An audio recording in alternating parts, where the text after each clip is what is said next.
Hello everyone, welcome back on commerce hurricanes.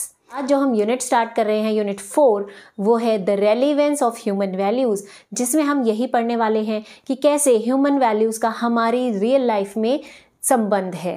Relevance का मतलब होता है संबंध होना, संगति होना।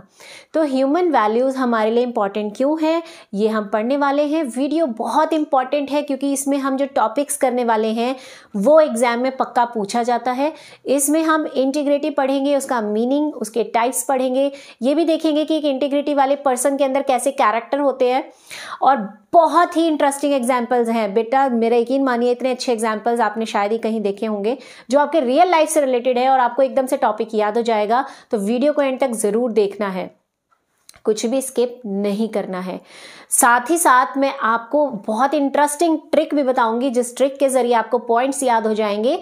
तो वीडियो को शेयर करना मत भूलिएगा दोस्तों के साथ, और वीडियो को लाइक ज़रूर कर दीजिएगा। लाइक करने में तो कोई पैसा नहीं है और ना ही चैनल सब्सक्राइब करने में, तो चैनल को भी सब्सक्राइब कर दीजिए। वीडियो के ठीक नीचे सब्सक्राइब बटन दिया हुआ है। तो चलिए स्टार्ट करते हैं आज का काम। जैसा कि मैंने आपको बताया, रेलिवेंस का मतलब संबंध या संगति। तो कैसे ये ह्यूमन वैल्यूज़ हमारी रियल लाइफ से रिलेटेड हैं, यही हमारे यूनिट 4 में हम पढ़ने वाले हैं।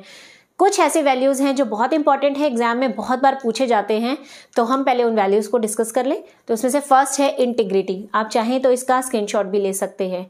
इंटीग्रिटी का मतलब होता है ईमानदारी, वफादारी, अखंडता। अब ये तो इसका शाब्दिक अर्थ हो गया ना, इसको हम अच्छे से समझते हैं कि ह्यूमन वैल्यूज़ में इस इंटीग्रिटी का क्या मतलब है। इसका मतलब है कि जिस इंसान के पास बहुत अच्छे वैल्यूज़ होते हैं और उन वैल्यूज़ को निभाने की शक्ति होती है, वो पर्सन इंटीग्रेट माना जाता है। यानी कि आपको कोई चेक करे या ना करे, आपको कोई ऑब्जर्व करे या ना करे, आप अपना काम ईमानदारी से करते रहेंगे। अगर आप ऐसा कर रहे हैं तो आपके अंदर इंटीग्रिटी है। ठीक है, इसको एक एग्जाम्पल से समझते हैं। सभी को ट्रैफिक रूल्स समझाए जाते हैं और सबको बोला जाता है कि ये ट्रैफिक रूल हमें फॉलो करने हैं और ये हमारे वैल्यूज़ हैं कि हमें वो फॉलो करने चाहिए। क्या रियल लाइफ में हम करते हैं? सोचिए, मैंने तो बहुत बार देखा है लोगों को ट्रैफिक रूल्स ब्रेक करते हुए। जैसे कि सपोज करते हैं हम रेड लाइट पर ट्रैवलिंग कर रहे हैं, हमने देखा रेड लाइट आ गई है। अब मोस्टली लोग क्या करते हैं, इधर उधर नज़र मारते हैं कि कोई सीसीटीवी कैमरा तो नहीं है, कोई पुलिस वाला तो नहीं खड़ा। अगर खड़ा है तो हम ब्रेक मार के रुक जाएंगे कि कहीं चालान ना हो जाए। और अगर कोई पुलिस वाला हमें नहीं देख रहा है तो हम क्या करते हैं, रेड लाइट जंप करके आगे निकल जाते हैं। हमारे अंदर इतना भी पेशेंस नहीं है कि हम कुछ सेकंड्स के लिए रेड लाइट को ग्रीन लाइट में कन्वर्ट होने का वेट कर लें। होता है ना, ऐसा होता है। यस। अब जो इंसान ऐसा कर रहा है यानी उसके अंदर इंटीग्रिटी नहीं है, वो अपने वैल्यूज़ को फॉलो नहीं कर रहा। और दूसरी तरफ कुछ लोग ऐसे भी होते हैं कि पुलिस वाले हैं चाहे नहीं हैं, सीसीटीवी कैमरा भी नहीं है, तो भी वो रेड लाइट पर रुक जाते हैं क्योंकि उन्हें पता है कि हमें ट्रैफिक रूल्स फॉलो करने चाहिए। और जो लोग ऐसा कर रहे हैं कि बिना ऑब्जर्वेशन के भी वो अपना काम सही तरीके से कर रहे हैं, ईमानदारी से कर रहे हैं, वो इंटीग्रिटी फॉलो कर रहे हैं। तो इंटीग्रिटी क्लियर हो गया। यही यहाँ लिखा हुआ है कि C.S. लेविस का कहना है, integrity means it is doing the right thing even when no one is watching. यानी कि आप सही काम करते रहेंगे जब आपको कोई नहीं भी देख रहा है। ठीक है, आप किसी के डर से वो काम नहीं कर रहे हैं, आपको अंदर से मोटिवेशन है कि मुझे ये काम सही तरीके से करना है, चाहे कोई मुझे ऑब्जर्व करे चाहे ना करे। ठीक है, मैं अपने पद से हटूंगा नहीं।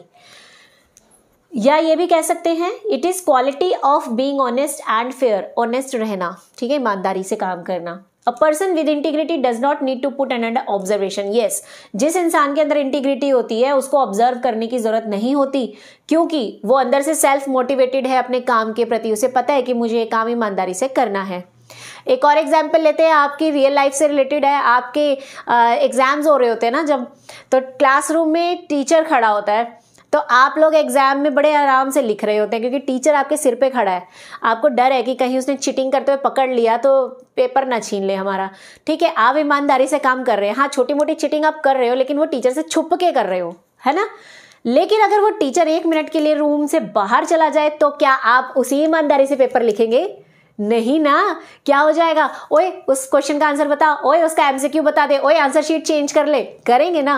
तो इट मीन्स इंटीग्रिटी खत्म हो गई। अगर टीचर ऑब्जर्व कर रहा है तो हम पेपर ईमानदारी से कर रहे हैं, अगर वो नहीं है तो हम कर रहे हैं बेईमानी।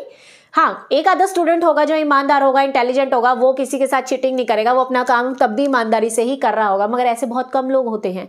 तो यही मैं आपको समझाने की कोशिश कर रही हूँ कि इंटीग्रिटी का मतलब वो वैल्यूज जो हम फॉलो करते ही करते हैं। अब इसकी बात कर ली जाए कि एक इंसान जिसमें इंटीग्रिटी है उसका कैसा कैरेक्टर होता है, उसके कैरेक्टर में क्या खास बातें होती है। अब ये जो कैरेक्टर के पॉइंट्स हैं इनको हम एक ट्रिक से लर्न करेंगे। ट्रिक क्या है, एक छोटी सी कहानी है कि एक पर्सन रोड पे जा रहा था, ठीक है, उसके पीछे से ट्रक आ रहा था। कौन आ रहा था? ट्रक आ रहा था। ट्रक ने हॉर्न मारा कि भाई हट जा, हॉर्न मारा, लेकिन उस पर्सन ने सुना नहीं, वो अपने ही किसी और ख्यालों में था। अब उसने हॉर्न नहीं सुना तो उसने क्या किया? टक्कर मार दी, ठीक है, ट्रक ने उसे टक्कर मार दी। अब टक्कर मार दी तो ट्रक तो निकल गया, मगर पीछे से एक और इंसान आ रहा था जिसने ये हादसा होता देखा। उसने क्या किया? उसने उस पर्सन की हेल्प की, उस पेशेंट को हॉस्पिटल में एडमिट करवाया, कि अब वो पेशेंट ही तो हो गया, उसको हॉस्पिटल में एडमिट करवाया, उसके घर वालों को कॉल किया, ठीक है, कॉल करके बताया कि भाई आपका बच्चा है, बेटी जो भी है, उसका एक्सीडेंट हो गया, और साथ ही साथ पुलिस वालों को कॉल करके बताया कि इस चीज़ के लिए रिस्पॉन्सिबल कौन था, मतलब किसने उसे टक्कर मारी। तो ये जो पॉइंट्स हैं, ये जो वर्ड्स मैंने लिखे हैं, इन्हीं वर्ड से हमारा पॉइंट बनकर आएगा। ट्रिक समझ आ गई, कहानी याद हो गई सबको। अब रिस्पॉन्सिबल कौन है ये बता दिया, कहानी खत्म हो गई। तो ट्रक से हमारा फर्स्ट वर्ड बनेगा इसमें ट्रस्ट वर्दीनेस, ट्रस्ट वर्दीनेस यानी विश्वास पात्र होना। सेकंड, हॉर्न से ऑनेस्टी, ठीक है, ये आर हट गया बस, ऑनेस्टी, ठीक है जी। थर्ड पॉइंट, हेल्प से helpfulness, helpfulness,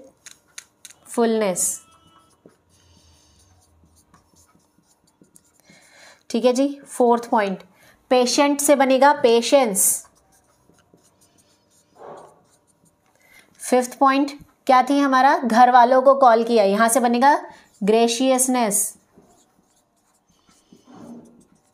and six, responsible से बनेगा रिस्पॉन्सिबिलिटी, रिस्पॉन्सिबिलिटी, ठीक है। तो ये तो हो गए हमारे पॉइंट्स। अब हम इनका मीनिंग भी समझ लेते हैं। ट्रस्टवर्दी मतलब विश्वास पात्र होना। तो जिन लोगों में इंटीग्रिटी होता है वो विश्वास के लायक होते हैं, क्योंकि हमें पता है कि हम उनको चेकिंग करें या ना करें वो कभी धोखा नहीं देंगे, वो ईमानदारी से काम करेंगे, ठीक है।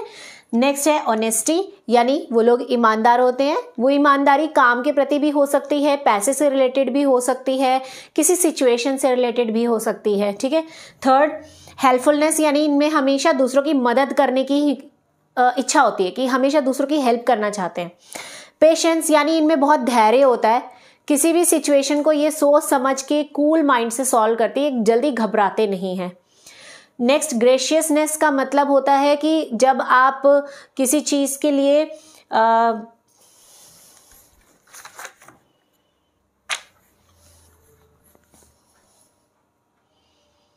नेक्स्ट है इसमें ग्रेशियसनेस। ग्रेशियसनेस का मतलब होता है कृपालु होना या दयालु होना। तो ये लोग अक्सर दया दिखाते हैं दूसरों पे, दूसरों की हेल्प करना चाहते हैं, दूसरे के दुख तकलीफ में उनकी मदद करते हैं, कृपा करते हैं उन पे। रिस्पॉन्सिबिलिटी तो आपको पता ही है, यानी जिम्मेदार होते हैं। इनको जो भी काम आप देंगे ये जिम्मेदारी से करेंगे, और आपको इन्हें चेकिंग करने की भी ज़रूरत नहीं है, क्योंकि ये काम अच्छे से मोटिवेशन के साथ काम कंप्लीट करते हैं। अब इसके बाद हमारा नेक्स्ट टॉपिक है जिसकी तरफ मूव ऑन करते हैं। बच्चों, पहले आप इसका स्क्रीनशॉट ले लीजिए। ये दो टॉपिक्स डिस्कस करने के बाद हमारा इंटीग्रिटी का कॉन्सेप्ट खत्म हो जाएगा। Types of integrity and integrity in daily life. हमारे पास 3 तरह की इंटीग्रिटी है, intellectual, personal and moral. Intellectual क्या होता है? दिमाग, ठीक है, हमारा सोच। अब यहाँ पर इंटीग्रिटी क्या है? जब आप अपने दिमाग का इस्तेमाल करके अब दूसरे की समस्या का समाधान निकालने की कोशिश करते हैं, इसे हम इंटेलेक्चुअल इंटीग्रिटी कहते हैं। जैसे कि साइकेट्रिस्ट क्या करते हैं? हम जब उनके पास अपनी समस्या लेके जाते हैं वो हमारी सारी बात ध्यान से सुनते हैं, फिर उसको क्रिटिकली थिंकिंग करते हैं कि कहाँ पे प्रॉब्लम है, और फिर उस चीज़ का सोल्यूशन निकालते हैं। वही चीज़ है, जब आप अपना दिमाग का इस्तेमाल करते हुए अपनी प्रॉब्लम या किसी और की प्रॉब्लम का सोल्यूशन निकालें, वो इंटेलेक्चुअल इंटीग्रिटी होगा। सेकंड, पर्सनल इंटीग्रिटी, यानी कि पर्सनल, खुद से एकता बना के रखना, खुद की समस्याओं के समाधान निकालना। कई बार ऐसा होता है कि हमारा दिल कुछ कह रहा होता है और हमारा दिमाग कुछ और कह रहा होता है, तो दिल और दिमाग दोनों को मिलाकर चलना, दोनों को एक बात के लिए राजी करना, पर्सनल इंटीग्रिटी होता है। ठीक है, जैसे कि दिल कह रहा है कि आज मौसम बहुत बढ़िया है, बारिश हो रही है, तो चलो बाइक पे थोड़ा घूम कर आए, और दिमाग कह रहा है कि नहीं, बारिश में घूमने जाएगा बिमार पड़ सकता है, इससे बेटर है घर पे बैठ के चाय पकोड़े खा ले। अब दिल और दिमाग दोनों में लड़ाई हो रही है, अब आपको मनाना है उन्हें एक चीज के लिए। ठीक है, नेक्स्ट आता है मॉरल इंटीग्रिटी। मॉरल इंटीग्रिटी का मतलब कि दूसरे के पॉइंट ऑफ व्यू को समझना। ठीक है, कि दूसरा क्या कहना चाहता है, उसकी क्या समस्या है, और उसकी समस्या को उसके नजरिए से समझना। अपने आपसे कोई गलती हो जाए तो आप कहते हो कि भाई मेरी गलती है, चल हो गया कोई बात नहीं।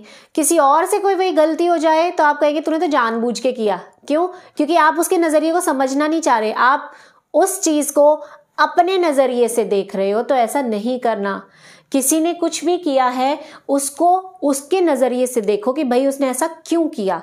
अब जैसे बहुत सिंपल सा एग्जांपल है, कई बार रील्स में भी आता है और हमारे साथ भी कई बार हो चुका है, शायद आपके साथ भी हुआ हो। घर पे सपोज करते हैं कांच का गिलास है जिसे आप कहीं इधर उधर रख के भूल गए। ठीक है, और आपसे वो गिलास टूट गया, तो मम्मी क्या बोलते हैं? डांटने लग जाते हैं, तुम्हें तमीज़ नहीं है कि इसको सिंक में रखना चाहिए, तुमने ऐसे रखा हुआ है, देखो गिलास तुमने तोड़ दिया, पूरा सेट खराब कर दिया। और दूसरी सिचुएशन क्या है कि आपने चाय या कॉफ़ी कुछ भी पिया, कांच का गिलास रखा, अब मम्मी से वो गिलास टूट गया, तो भी मम्मी तुम्हें ही बोलेंगे कि तुम्हें अकल नहीं है, तुमने ये गिलास यहाँ रखा था इसलिए टूट गया, इसको सिंक में रखा होता तो नहीं टूटता। भाई क्यों? अगर हमसे गिलास टूटा तो भी हमें डांट पड़ी, और अगर मम्मी से गिलास टूट गया तो भी हमें ही डांट पड़ी। क्यों भाई? ऐसा क्यों? आपकी गलती नहीं, गलती है और हमारी गलती गुनाह है। ठीक है, तो ये चीज़ नहीं होनी चाहिए। समझ लेना चाहिए कि दूसरे की जो प्रॉब्लम है वो क्या है और उसका सोल्यूशन क्या हो सकता है, उसके नज़रिए से देखना है। अब आप ये एग्जाम्पल अपनी मम्मा को मत दिखाने लग जाना, ठीक है, या मेरे तो डांट पड़ जाएगी आपको भी। और मेरे साथ ऐसा एक ही बार हुआ है, तो ऐसा नहीं है कि मेरी मम्मी डांटते रहते हैं, ऐसा कुछ नहीं, शी इज़ वेरी गुड। तो चलिए, बात हो गई, जो ख़त्म हो गया। ये था हमारा मॉरल इंटीग्रिटी। अब बात करते हैं कि इंटीग्रिटी का हमारे डेली लाइफ में क्या यूज़ है। ठीक है, जो इंसान इंटीग्रिटी होता है, जिसमें वफादारी, ईमानदारी, सच्चाई होती है, जो दूसरे की प्रॉब्लम को समझ सकता है, उसके अंदर क्या चीज़ें होंगी, वो अपनी डेली लाइफ में ये सब दिखाता है, ये सब करता है। ऑनेस्ट एंड फेयर, मतलब ईमानदार रहता है, कभी किसी के साथ भेदभाव नहीं करता, रिस्पेक्टफुल होता है, यानी दूसरों की रिस्पेक्ट करता है और समाज भी उसकी रिस्पेक्ट करता है। स्टॉप गॉसिपिंग, यानी वो फालतू की चिट चैट में इन्वॉल्व नहीं होता, चुगली वगैरह नहीं करता। ठीक है, next, do not share secret, अगर उसके साथ आपने कोई सीक्रेट शेयर किया है तो वो आगे किसी को नहीं बताता। ठीक है, ये उसके अंदर वैल्यू होती है। नेक्स्ट, एडमिट मिस्टेक, अगर उससे कोई गलती हो जाए तो वो उस गलती को कबूलता है कि हाँ मुझसे गलती हो गई और मैं नेक्स्ट टाइम ऐसा नहीं करूँगा। देन कमिटमेंट, यानी अगर वो एक बार कोई चीज़ ठान ले तो वो उसको पूरा करके रहता है, वो बिल्कुल सलमान खान बन जाता है कि अगर मैंने कमिटमेंट कर दी तो अपने आप की भी नहीं सुनता। ठीक है, ये चीज़ आ जाती है उसमें। देन हेल्पफुल, वो हमेशा दूसरों की मदद करना चाहता है। तो आई थिंक आपको इंटीग्रिटी क्लियर हो गया है। ठीक है, तो वीडियो कैसी लगी कमेंट करके ज़रूर बताइएगा। अच्छे से पढ़िएगा, अपना ख्याल रखिएगा। Have a good day.